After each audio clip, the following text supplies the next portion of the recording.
You know, the original Straw Dogs, such a classic film, Sam Peckinpah, Dustin Hoffman. As an actor, what does it feel like taking on doing a remake like that?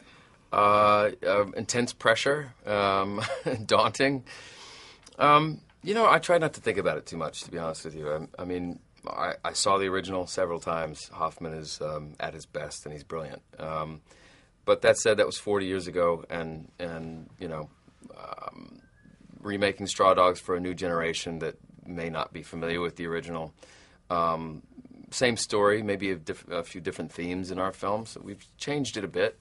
But it's still essentially Straw Dogs. But I try not to think about the comparisons that'll be drawn. I looked at the script, I looked at the character, and thought this is a knockout character. And you'd be a fool to turn it down. The film has a great creeping dread as far as tension is built.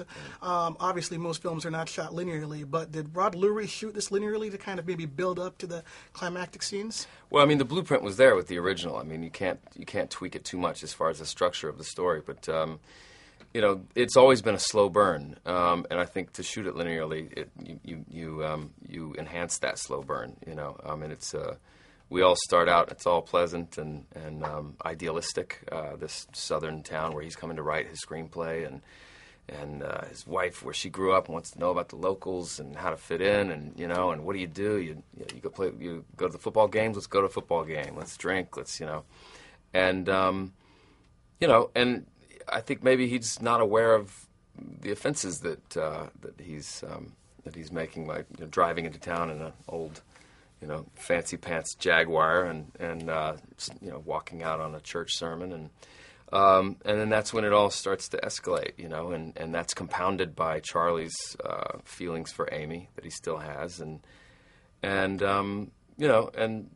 I think it's like, the fuse is lit at the beginning, and it's a slow burn, but it's a big block of dynamite at the end. Let me ask you about working with your fellow actors, particularly Kate Bosworth and Alex.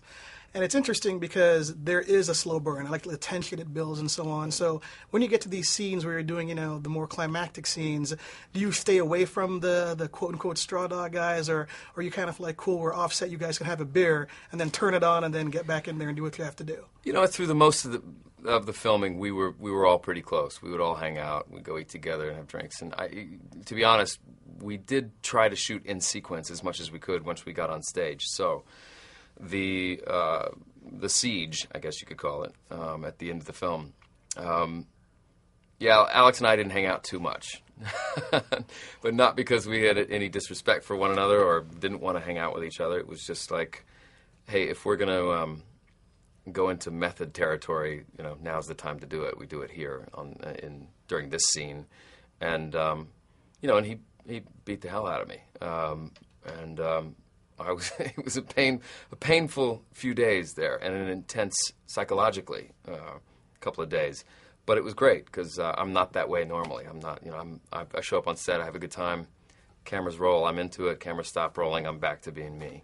But on this one, I thought, let's give this method thing a shot and see how that works. But we didn't really hang out too much during the final sequence, but and he, like I said, there were several cuts and bruises and almost broken bones there, and during that last piece. But I gave him the green light for that.